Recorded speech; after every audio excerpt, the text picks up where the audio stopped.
Hello बच्चों, आप देख रहे हैं अपना YouTube channel Surendra master Mandkola. आज हम कक्षा 7वीं प्रश्नावली 3.3 को करते हैं। बच्चों, पहला सवाल है, निम्नलिखित प्रश्नों के उत्तर देने के लिए आकृति में दिए गए दंड आलेख का प्रयोग कीजिए। क्वेश्चन है, कौन सा पालतू पशु अधिक लोकप्रिय है? तो पहले आप दंडालेख देख लीजिए, प्रश्नों को बाद में देखते हैं। ये दंडालेख है। इस दंडालेख में यहां कुत्ते, बिल्लियां, खरगोश, हैमस्टर और अन्य पशु दिए हुए हैं। इधर विद्यार्थियों की संख्या है कि जितने विद्यार्थी इन पशुओं को पसंद करते हैं। हम आपको सबसे पहले बताते हैं कि दंडालेख क्या होता है। दंडालेख आंकड़ों को प्रस्तुत करने का एक चित्रीय निरूपण है। चित्रों की सहायता से हम आंकड़ों को प्रस्तुत करते हैं। जैसे इसमें दिया हुआ है कि यह दंड कुत्तों को दर्शा रहा है, कुत्तों की संख्या को। यहां पर पैमाना है 1 इकाई बराबर 2 विद्यार्थी। यहां देखिए, 0 के बाद 1 इकाई, फिर 2 इकाई, 3, 4, 5, 6। हर एक इकाई में 2 विद्यार्थियों को दर्शाया गया है। 0, 2, 4, 6, 8, 10 और 12। इधर दंड बने हुए हैं। अब हमें दंड की ऊंचाई देखनी है। दंड की ऊंचाई किस संख्या पर मिलती है? कुत्तों को देखो तो कुत्तों की संख्या 8 से मिल रही है। इसका मतलब कुत्तों को पसंद करने वाले 8 विद्यार्थी हैं। यहां फिर बिल्लियां हैं। बिल्लियों का जो दंड है वो 10 तक जाता है, तो वह हमें दर्शाता है कि 10 विद्यार्थी बिल्लियों को पसंद करते हैं। उसके बाद खरगोश की जो ऊंचाई है दंड की, वो 2 पर ही आकर के रुक गई है, जो हमें बताती है कि 2 विद्यार्थी खरगोश पसंद करते हैं। हैमस्टर का देखिए आप, 4 और 6 के बीच में है बिल्कुल, तो 4 और 6 के बीच में क्या आएगा? 5। ये हमें 5 विद्यार्थियों को दर्शाता है। उसके बाद अन्य जंतु, वो 2 और 4 के मध्य में है, तो 2 और 4 के मध्य में 3 आ गया, तो वो 3 को दर्शा रहा है। ये होता है दंड आलेख के द्वारा आंकड़ों को दर्शाना। अब हम पहले क्वेश्चन को देखते हैं, कौन सा पालतू पशु अधिक लोकप्रिय है? अब जो पालतू पशु अधिक पाला जाता है वही अधिक लोकप्रिय है। तो यहां पर देखिए, 10 विद्यार्थियों के द्वारा पसंद किया जाता है बिल्लियां, तो बिल्लियां अधिक लोकप्रिय हैं। बिल्ली अधिक लोकप्रिय है। ठीक है। कितने विद्यार्थियों का पालतू पशु कुत्ता है? देखिए, कुत्ते का दंड क्या कहता है? कुत्ते का दंड 8 तक जाता है, तो 8 विद्यार्थी जो कुत्ता पालना पसंद करते हैं। इसमें ये 2 ही क्वेश्चन पूछे गए थे। अब हम अगला क्वेश्चन देखते हैं, सवाल नंबर 2। देखिए, निम्नलिखित दंड आलेख को पढ़िए जो एक पुस्तक भंडार द्वारा 5 क्रमागत वर्षों में बेची गई पुस्तकों की संख्या दर्शाती है, और आगे आने वाले प्रश्नों के उत्तर दीजिए। पहले आप इस दंड आलेख को पढ़ लीजिए, क्या कह रहा है ये। 1 सेंटीमीटर, ये है इसका पैमाना। 1 सेंटीमीटर बराबर 100 पुस्तकें। यहां पर 1 सेंटीमीटर पैमाना लेकर के इकाइयां बनी हुई हैं। 1, 2, 3, 4, 5, 6 इकाइयां हैं, जो हमें क्या दर्शा रही हैं? 1 इकाई बराबर 100 पुस्तकों के होता है। तो 0, 100, 200, 300, 400, 500, 600 पुस्तकों की संख्या। यहां देखिए, पहला दंड 1989, 5 वर्षों में बेची गई पुस्तकों की संख्या 1 2 3 4 5 1989, 1990, 91, 92 और 93। तो 1989 में कितनी पुस्तकें बेची गई? आप यहाँ देखिए 100 और 200 के बीच में कहीं पर स्थित है ये दंडालेख कहाँ तक जा रहा है? देखो, यदि हम इसको बिल्कुल मध्य तक लेते, ये मध्य से थोड़ा और ऊपर जा रहा है, तो इसको हम लगभग 170 कह सकते हैं, लगभग। दूसरा, 1990 में कितनी पुस्तकें बेची गई? ये दंडालेख की ऊंचाई 400 और 500 के मध्य में, 500 से थोड़ा कम है और 400 से भी अधिक है, 450 से भी अधिक है। तो इसको हमने 475 के लगभग इसको हम कह सकते हैं। 1991 में देखिए दंड की ऊंचाई 300 तक जा रही है। 1992 में 200 से थोड़ा ऊपर, तो इसको हम 225 पढ़ेंगे। 1993 में 600 से थोड़ा कम, तो 575 हम इसको पढ़ सकते हैं। अब इनसे संबंधित कुछ क्वेश्चन दिए हुए हैं, उनको आप देख लीजिएगा। पहला क्वेश्चन है, वर्ष 1989, 1990 और 1992 में से प्रत्येक में लगभग कितनी पुस्तकें बेची गई? तो देखिए 1989 में कितनी पुस्तकें बेची गई? 170 के लगभग। फिक्स नहीं है, क्योंकि ये जो आलेख है इसमें हमें फिक्स दिखाई नहीं दे रहा है, उसके लगभग है ये, ठीक है। 1990 में 90 का भी फिक्स नहीं है, 475। और 1992 वो भी हमें फिक्स नहीं दिखाई दे रहा है, तो 225 के लगभग, ठीक है। अगला क्वेश्चन देखो, किस वर्ष में लगभग 475 पुस्तकें बेची गई? तो देखिए 475 पुस्तकें कहां पर हैं? ये रहा 1990 में 475 के लगभग। कब? 1990 में। और किस वर्ष में लगभग 225 पुस्तकें? 225 का भी आप कर ही चुके हो, तो 225 के लगभग 1992 में, राइट। ये देख लीजिए 225 के लगभग 1992 में। अगला क्वेश्चन है, किस वर्षों में 250 से कम पुस्तकें बेची गई? 250 से कम पुस्तकें, तो एक बार फिर दंडालेख को देखिए। 250 कहां होता है? यहां पर 200 और 300 के बिल्कुल बीच में। तो उससे कम देखिए, एक तो 1989 में बेची गई और 1992 में, 2 वर्षों में, 1989 और 1992, ठीक है। अब हम अगला क्वेश्चन देखते हैं। क्या आप स्पष्ट कर सकते हैं कि आप वर्ष 1989 में बेची गई पुस्तकों का आकलन किस प्रकार करोगे? पैमाने की सहायता से आकलन करेंगे। अब हम नेक्स्ट क्वेश्चन देखते हैं, क्वेश्चन नंबर 3। देखिए बच्चों, तीसरा सवाल है, 6 विभिन्न कक्षाओं के विद्यार्थियों की संख्या नीचे दी गई है, इन आंकड़ों को एक दंडालेख द्वारा निरूपित करना है।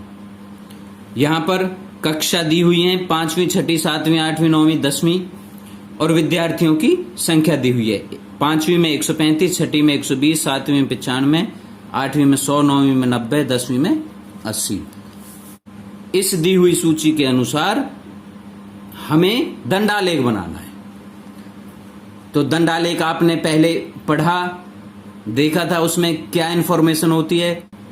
दंडालेख में दंड चित्र की सहायता से, मतलब ऐसा चित्र जो दंड के आकार का हो, की सहायता से हम किसी भी आंकड़े को, किसी भी सूची को दर्शा सकते हैं। तो उसके लिए सबसे पहले हमें एक उचित पैमाना या स्केल का अर्थ है पैमाना चुनना होता है, जिसमें हम आसानी से आंकड़ों को दर्शा सकें। देखिए हमारे आंकड़े क्या हैं, विद्यार्थियों की संख्या क्या है? 135 है, 120 है, 95, 100। यदि हम पैमाना रखते हैं 5 का कि 1 इकाई बराबर 5, तो हमें बहुत ही सरल तरीका से सारे आंकड़े उस संख्या रेखा पर मिल जाएंगे जिसमें 1 इकाई को हमने 5 माना है। लेकिन यदि हम 5 इकाई मानेंगे तो 135 आंकड़े को छूने के लिए हमें 27 इकाई बनानी पड़ेंगी, मतलब रेखाखंड को 27 भागों में बांटना पड़ेगा, जो ऊर्ध्वाधर रेखाखंड हम बनाते हैं। जैसा मैं अभी बनाता हूं, आप इसको देखिएगा। कोई भी दंडालेख हम खींचते हैं तो एक ऊर्ध्वाधर रेखा होगी और एक क्षैतिज रेखा। क्षैतिज रेखा पर हम कक्षाओं को दर्शाएंगे, दंड बनाएंगे। यहां पर हम इकाई 1, 2, 3, 4, 5, 6, 7, 8 ये इकाइयां हमने बना ली। 0 से हम इसको शुरू करते हैं। इस इकाई में हम विद्यार्थियों की संख्या को दर्शाएंगे। ठीक है। अब हमें, यदि हम 1 इकाई बराबर 5 लेते हैं तो हमें 135 तक जाने के लिए 27 इकाइयां चाहिए। तो हमारा ग्राफ, हमारा दंडालेख बहुत ही बड़ा हो जाएगा। फिर हम क्या करें, फिर हम इसको 10 से लेने की कोशिश करेंगे तो भी हमें 14 इकाइयां बनानी पड़ेंगी। तो 10 से की जगह फिर हम इसको 20 से लेना चाहेंगे। तो देखिए, 1 इकाई बराबर पैमाना, पैमाना या स्केल, आप स्केल 1 इकाई बराबर 20 विद्यार्थी, ये हमारा स्केल हो गया। अब हम इसको, दंडालेख को कैसे खींचेंगे? सबसे पहले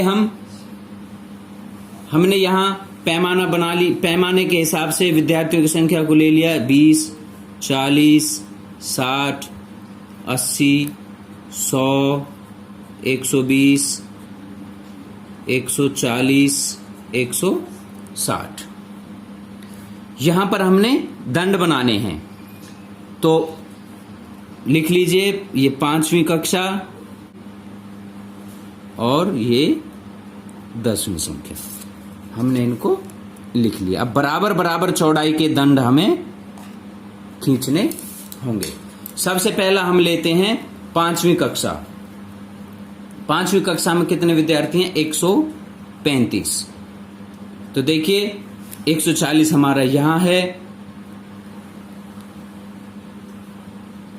140 यहां है, 120 यहां, 120 और 140 के बीच, बिल्कुल बीचों बीच 30 आ गया, 130 और 35 इन दोनों के बीचों बीच। तो यहां पर लगभग वो आ जाएगा।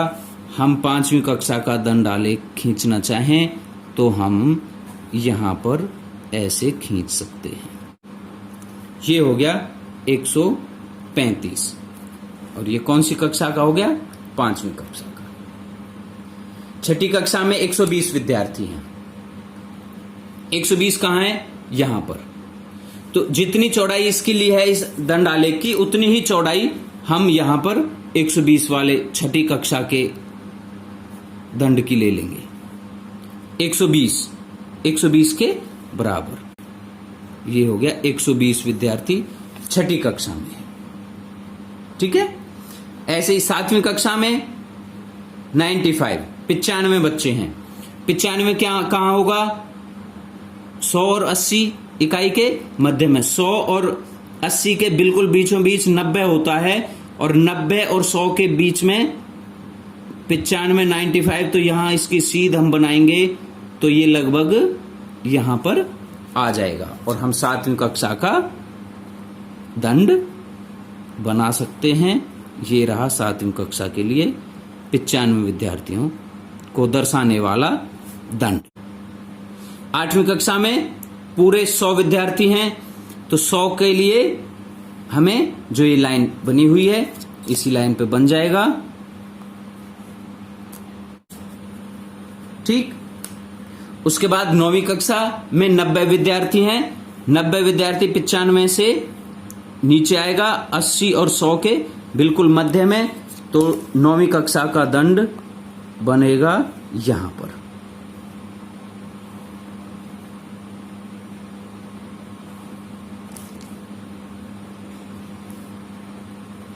इस तरह से एक रह गया लास्ट 10वीं कक्षा, जिसमें 80 विद्यार्थी हैं और 80 का दंड आप बनाओगे यहां पर।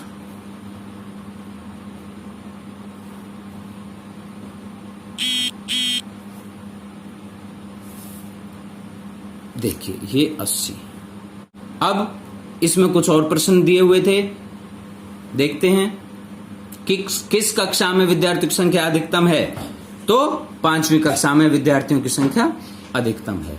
और किस कक्षा में न्यूनतम, तो वो है 10वीं कक्षा। 10वीं कक्षा में न्यूनतम विद्यार्थी हैं। अगला क्वेश्चन, कक्षा 6 के विद्यार्थियों का कक्षा 8 के विद्यार्थियों की संख्या से अनुपात। कक्षा 6 के विद्यार्थी 120 और कक्षा 8 में विद्यार्थी 100। ये देखिए 100, 6 में 120, तो इनका अनुपात 120 अनुपात 100। यहां से इसको डिवाइड कर दीजिए, 20 छिक्का 120 और 20 पंजे 100। 6:5 का अनुपात होगा कक्षा 6 और कक्षा 8 के विद्यार्थियों की संख्या में अनुपात। आप इस तरह से कोई भी दंडालेख खींच सकते हो। इसके बाद अगला सवाल देखते हैं। बच्चों देखिए प्रश्न 4, एक विद्यार्थी के प्रथम सत्र और द्वितीय सत्र प्रदर्शन दिया हुआ है। एक उपयुक्त स्केल चुनकर एक दोहरा दंडालेख खींचिए और दिए गए प्रश्नों के उत्तर दीजिए। अब ये दोहरा दंडालेख क्या है भाई? दोहरा दंडालेख है एक ही आलेख में 2 दंड बनाएं और दोनों दंड एक ही वस्तु के बारे में जानकारी दे रहे हों। जैसे यहां पर अंग्रेजी विषय दिए हुए हैं, एक विद्यार्थी के अंग्रेजी, हिंदी, गणित, विज्ञान और सामाजिक विज्ञान में प्रदर्शन दिया हुआ है, प्रथम सत्र का और द्वितीय सत्र का। तो यहां पर अंग्रेजी का प्रथम सत्र में 67 नंबर हैं और द्वितीय सत्र में 70। एक दंड बनाना है हमें अंग्रेजी का प्रथम सत्र का और दूसरा बनाना है द्वितीय सत्र का, और दोनों को एक साथ बनाना है। इस तरह से हम जो दंडालेख खींचते हैं वह दोहरा दंडालेख होता है। और हम इस तरह के दंडालेख से 2 आंकड़ों की तुलना कर सकते हैं। तो इसके लिए सबसे पहला काम होता है स्केल चुनना। 1 इकाई बराबर 10 अंक ले लेते हैं, ये हमारा उचित पैमाना रहेगा। तो ये 3 क्वेश्चन दिए हुए हैं, इन क्वेश्चनों के जवाब देने हैं हमें। किस विषय में विद्यार्थी ने सुधार किया, किस विषय में सुधार सबसे कम है, क्या किसी विषय में प्रदर्शन नीचे गिरा। तो पहले हम दंडालेख बनाते हैं। पैमाना या स्केल, 1 इकाई बराबर 10 अंक। ठीक है, 1 इकाई जो हम बनाएंगे वह 10 अंक के बराबर होगी। ये तो पैमाना हो गया। अब हमें क्योंकि 2 दंड बनाने हैं तो दोनों दंडों को अलग अलग प्रदर्शित करना होगा, इसलिए हम दोनों दंडों को अलग अलग प्रदर्शित करेंगे। तो ये दंड होगा प्रथम सत्र के लिए और एक छायांकित दंड वह द्वितीय सत्र के लिए हम बनाएंगे, जिससे हमें आसानी से हम उनमें डिफरेंशिएट कर सकें, आसानी से हम उनकी तुलना कर सकें, उन्हें अलग अलग देख पाएं। तो देखिए पैमाने के अनुसार इकाइयां बना लेते हैं। इसकी हमने इकाइयां बना ली, 0, 10, 80 और ये 90। यहां पर 100। विषय हैं अंग्रेजी, ठीक है। अंग्रेजी के 2 दंड बनेंगे, 2 ही हिंदी के, 2 गणित के, ऐसे 2-2 करके हम दंड बनाएंगे। अब टेबल को एक बार और पढ़ लीजिए, नोट कर लीजिए, फिर हम दंडालेख को देखेंगे। अंग्रेजी में प्रथम सत्र में 67, द्वितीय सत्र में 70, हिंदी में 72 और 65, गणित में 88, 95, विज्ञान में 81, 85 और सामाजिक विज्ञान में 73, 75। तो देखिए, पहला दंड बनाते हैं हम अंग्रेजी का प्रथम सत्र का दंड। तो अंग्रेजी प्रथम सत्र में 67 नंबर उसने लिए हैं। 67 होगा, यहां आधे से भाई 60 हो गया, 70 और 60 के बीच में 65 आ गया, 65 से थोड़ा सा ऊपर ये 67 हो जाएगा, तो लगभग यहां पर आ जाएगा ये। अब अंग्रेजी के दूसरे सत्र में है 70, तो इसके साथ ही खींचना है हमें दूसरा दंडालेख, और ये 70 तक इसको आगे बढ़ा लीजिए। ये हो गया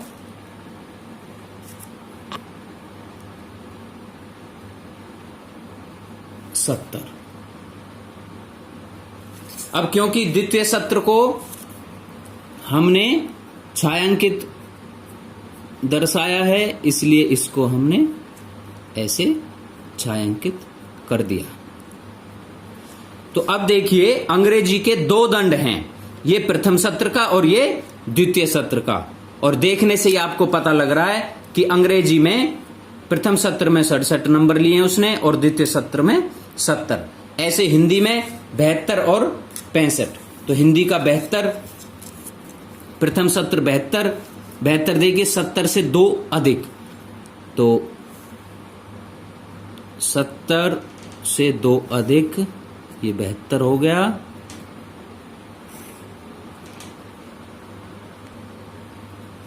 सत्तर से 2 अधिक ये 72 हो गया।